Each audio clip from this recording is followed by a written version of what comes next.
Salam cerdas. Ibu, bapak, saudara-saudara yang saya hormati, sesi membaca berita kali ini saya akan membacakan dua berita terkait kondisi bank di Indonesia. Yang pertama saya bacakan dari CNBC Indonesia yang ditulis oleh tim riset CNBC Indonesia tanggal 3 Maret 2025 sore ya. Judulnya Rating Emiten Bank Sehat. Ini Bank Sehat RI, pilar kekuatan ekonomi dengan fundamental yang kuat. CNBC Indonesia melakukan perhitungan skor rating perbankan sehat berdasarkan 10 bank yang sudah merilis hasil kinerja sepanjang 2024. Ini kan baru awal Maret ya, biasanya yang harus cepat merilis itu adalah bank-bank yang sudah bersifat terbuka ya, TBK yang ikut menjual sahamnya di pasar modal, itu biasanya diharuskan memang melaporkan lebih cepat dibandingkan yang belum terbuka. Indikator yang kami gunakan, ini kata CNBC ya, adalah kinerja profitabilitas yang melibatkan pendapatan bunga bersih dan laba sepanjang tahun, beserta dengan tingkat pertumbuhannya, sekaligus tingkat margin laba yang dihasilkan. Jadi ini CNBC menginformasikan bahwa riset mereka melakukan skor rating ya, itu terhadap 10 bank yang sudah merilis hasil kinerjanya selama tahun 2024. Itu terutama pertama kinerja profitabilitas ya, artinya di situ ada pendapatan bunga bersih dan laba sepanjang tahun serta pertumbuhannya, sekaligus tingkat margin laba yang dihasilkan. Itu yang kedua itu ya. Selain itu yang dia ukur juga ada beberapa rasio yang mencerminkan kesehatan bank seperti likuiditas ya, dengan menggunakan indikator loan to deposit ratio LDR. Dan risiko bermasalah ya, risiko kredit bermasalah berdasarkan non performing loan NPL secara gross ya. Nah, pada rating ini kami berarti CNBC Indonesia ya, mengasumsikan jika fungsi intermediasi bank sebagai penghimpun dana dan penyalur kredit untuk mendapatkan keuntungan adalah yang paling utama, sehingga bobot diperhitungkan lebih besar dari parameter perhitungan. Jadi yang berbesar adalah penghimpunan dana dan penyaluran kredit ya. Adapun indikator yang dipakai berdasarkan fungsi intermediasi tersebut antara lain nilai penyaluran kredit atau pembiayaan kalau untuk syariah ya, beserta pertumbuhannya, lalu penghimpunan dana murah yang tercermin dari rasio current account, saving account, kasa ini rasio ya, rasio bunga murah di suatu bank. Jadi yang murah itu biasanya adalah giro dan tabungan, lalu dibandingkan dengan total DPK-nya. Berarti kalau semakin tinggi itu berarti dia memiliki sumber dana yang lebih murah ya. Kalau dia dapatnya banyak dari deposito atau dari bank lain atau dari dia ngambil dari Bank Indonesia ya, jarang-jarang tapi bisa kan. Itu bukan termasuk kasa ya. Yang kasa umumnya adalah tabungan dengan giro. Berikut hasil perhitungan skor dari rating bank sehat ini menurut CNBC Indonesia. Nah, di situ digambarkan 10 bank yang mereka beri rating berdasarkan tadi indikator-indikator dihitung. Saya ulangi ya, ini adalah berdasarkan tim riset CNBC Indonesia. Jadi mungkin jika ada pihak lain yang melakukan riset atau perhitungan belum tentu hasilnya sama. Tapi ini cukup terbuka, sudah disebut tadi apa masing-masingnya. Cuma kita nampaknya kalau mau belajar lebih jauh kita minta kalau bisa memperoleh dokumen risetnya, kita tahu bobotnya. Tadi kan hanya disebut indikatornya, bobotnya masing-masing berapa. Nah, itu kan perlu beda kan. Kalau kita bisa dapat akses itu mungkin untuk pembelajar ekonomi yang lebih serius perlu ya. Sehingga bisa kita lakukan hal yang sama untuk tahun-tahun sebelumnya. Kita lakukan sendiri kan bisa. Nah, dari 10 bank dengan hasil kinerja per 2024 dari gambar ini nampak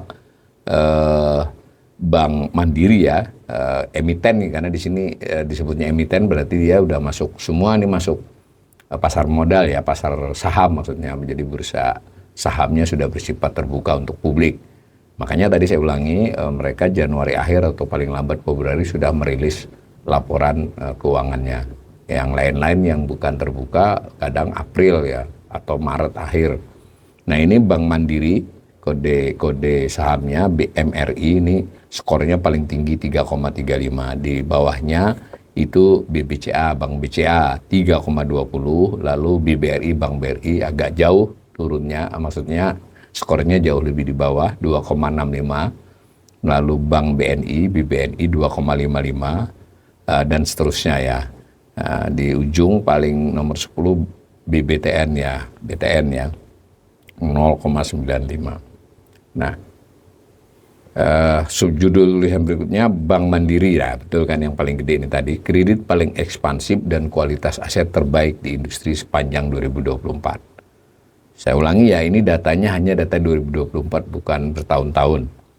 Bank Mandiri terbilang paling ekspansif menyalurkan kredit atau pembiayaan.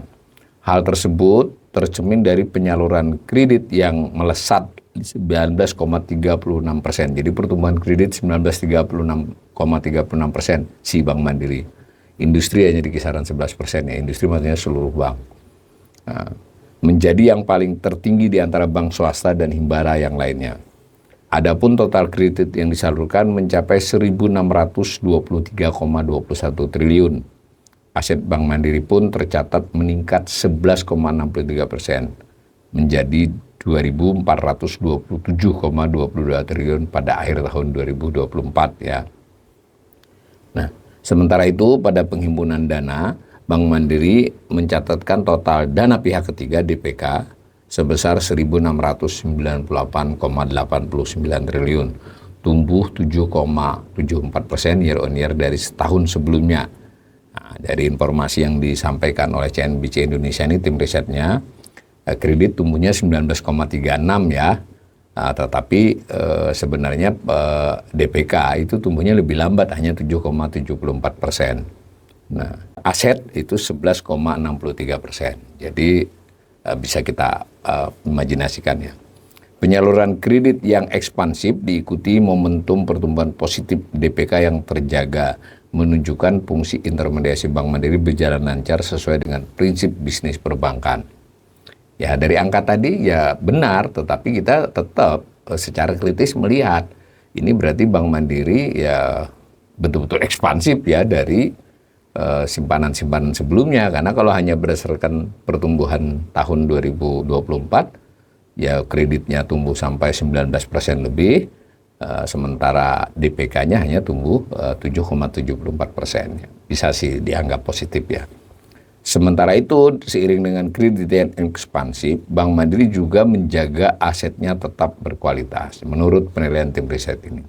Hal itu terlihat dari kondisi kredit yang sehat dengan NPL yang rendah di posisi 1,12% secara gross. Nah berikut data NPL ya. Jadi kalau dilihat memang NPL-nya Bank Mandiri itu paling kecil ya 1,12. Sementara bank-bank lain itu cukup tinggi ya. Ada yang bahkan mencapai 3,16, 3,80. Silahkan dilihat di gambarnya. Nah, tetapi CNBC Indonesia Riset ini memberikan disclaimer ya, sanggahan. Artikelnya adalah produk jurnalistik berupa pandangan CNBC Indonesia Research. Analisis ini tidak bertujuan mengajak pembaca untuk membeli, menahan, atau menjual produk atau sektor investor tersebut. Keputusan sepenuhnya ada pada diri pembaca, sehingga kami tidak bertanggung jawab terhadap segala kerugian maupun keuntungan yang timbul dari keputusan tersebut. Ini penting ya buat jurnalisme ya, karena dia secara tadi nampak kan bahwa menilai Bank Mandiri sangat bagus dan seterusnya, dan ada kode emitennya ya, kode sahamnya, tapi sudah dikatakan dia tidak ada kaitannya dengan meminta membeli itu. Nah, saya ingin mengaitkan dengan berita beberapa hari sebelumnya supaya kita bisa, kan tujuan kita membaca dari berita-berita dari jurnalis itu, apalagi yang sifatnya opini seperti ini, kita kan harus melihat beberapa berita untuk kita memiliki gambaran yang lebih utuh ya, sehingga kita memiliki penilaian yang lebih objektif terhadap kondisi ekonomi, dan dalam kaitan ini adalah kondisi perbankan, lebih khusus lagi adalah kondisi saham perbankan. Nah, berita yang saya baca berikut itu dari Kontan ya, meskipun beberapa hari jauh sebelumnya, tanggal 27 Februari 2025. Nah, judulnya Kinerja Perbankan 2024.2 ROE Bank Besar turun, BCA jadi pengecualian. Nah, kan beda kan? Tekanannya beda dengan CNBC tadi. Nah, mari kita baca. Kemampuan perbankan dalam menghasilkan keuntungan bagi pemegang saham yang diukur melalui rasio return on equity ya, ROE, mayoritas mengalami penurunan pada 2024. Nah, dikunci nih. Jadi paragraf pertamanya sudah berbunyi begitu ya. Sebetulnya kemampuan perbankan menghasilkan keuntungan turun. Menurut Kontan ini tanggal 27 Februari. Rasio ROE merupakan indikator penting bagi pemegang saham dan calon investor untuk menilai kemampuan bank dalam memperoleh laba bersih yang berhubungan dengan pembayaran dividen. Nah, kan kita kan investor, misalnya investor retail ya, perorangan atau apapun itu kan membeli kalau memang pembeliannya tidak semata-mata untuk trading tapi untuk hold, sehingga itu kan salah satu patokannya adalah keuntungan ya yang diberikan oleh bank itu, yang salah satu indikatornya adalah return on equity ya. Nah, subjudul selanjutnya oleh tulisan Kontan ini kinerja ROI KBMI 4. Nah, ditulis pada kelompok bank berdasarkan modal inti. KBMI itu kelompok, kan bank itu dibagi menjadi 4 berdasarkan modal inti. KBMI 4 ini yang terbesar ya, yang modalnya paling besar. Itu menurut tulisan ini hanya PT Bank Sentral Asia Terbuka, BBCA ya berarti kode sahamnya, yang mencatatkan peningkatan ROE secara tahunan. Dari 23,5% pada 2023 menjadi 24,6% pada 2024. Kenaikan ini seiring dengan pertumbuhan kredit BCA yang mencapai 13,71% pada 2024 dengan nilai kredit sebesar 911,1 triliun. Pertumbuhan ini juga ditopang oleh permodalan yang kuat. Nah, EVP Corporate Communication and Social Responsibility BCA, ini pihak BCA ya, Hera F. Harin menyatakan bahwa peningkatan ROE didukung oleh pertumbuhan kredit berkualitas serta efisiensi biaya operasional. BCA juga mencatat peningkatan efisiensi terlihat dari penurunan rasio beban operasional terhadap pendapatan operasional BOPO ya, dari 43,70% menjadi 41,67% pada 2024. Ya sangat. B itu biaya ya, P pendapatan. Jadi BOPO itu biaya operasional dibandingkan pendapatan operasional. Rendah banget ya BCA ini. Standar industrinya 80-an ya. Industri maksudnya seluruh bank. Nah, dan itu pun menurun lagi di 2024. Ini selaras dengan prospek perekonomian Indonesia yang positif. Kami optimis dapat menjaga pertumbuhan profitabilitas sehingga ROE BCA tetap stabil, ujar Hera kepada Kontan. Nah, sementara itu, lanjut tulisan ini, beberapa bank KBMI 4 mengalami penurunan ROE. Ini bank-bank besar semua ya.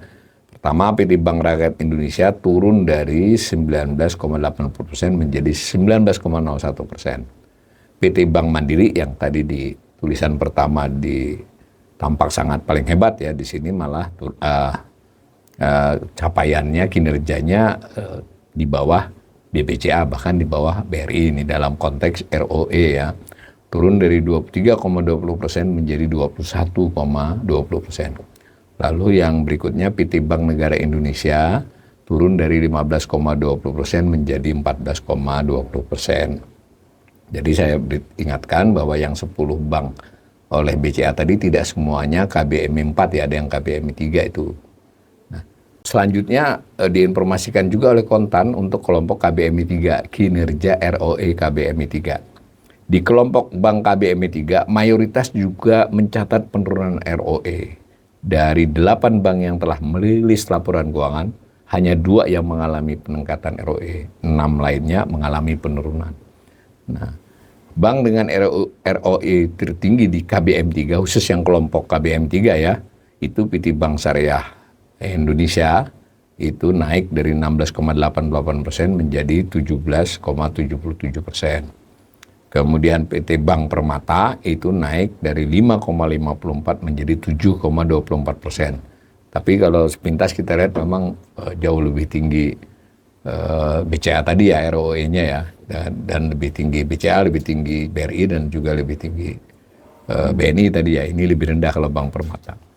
Sementara itu beberapa bank KBMI 3 yang mengalami penurunan, ada Bank CMB Niaga, ada OCBC NISP, ada PT Bank Mega, ada Bank Danamon, ada Bank Maybank, dan seterusnya ya. Saya lewati sebagian.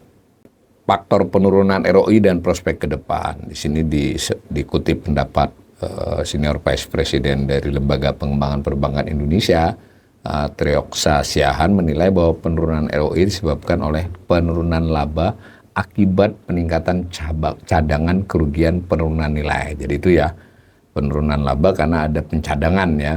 Prospek tahun ini berpotensi masih melemah. Maksudnya 2025 karena terhambatnya ekspansi kredit yang disebabkan oleh berbagai faktor seperti penurunan daya beli, antisipasi peningkatan kredit bermasalah NPL, dan upaya menjaga likuiditas perbankan. Menurutnya, langkah yang perlu dilakukan oleh bank adalah menjaga likuiditas, meningkatkan efisiensi operasional, serta melakukan ekspansi kredit secara selektif, terutama pada segmen yang memiliki risiko rendah. Nah, seperti pinjaman berbasis agunan, collateral based and fixed income. Kurang lebih begitu ya. Jadi dua berita yang saya bacakan, para pemirsa bisa menimbang-nimbangnya. Nah, Kontan agak lebih sedikit mengerjakan PR jurnalis ya. Ada aspek positif, ada tanggapan orang kan, dan sebagainya. Kalau yang CNBC tadi, ya murni menyampaikan hasil peratingan dia terhadap 10 bank dan dengan skor tertentu tadi. Mudah-mudahan informasi dari kami ini bermanfaat untuk para pemirsa semuanya.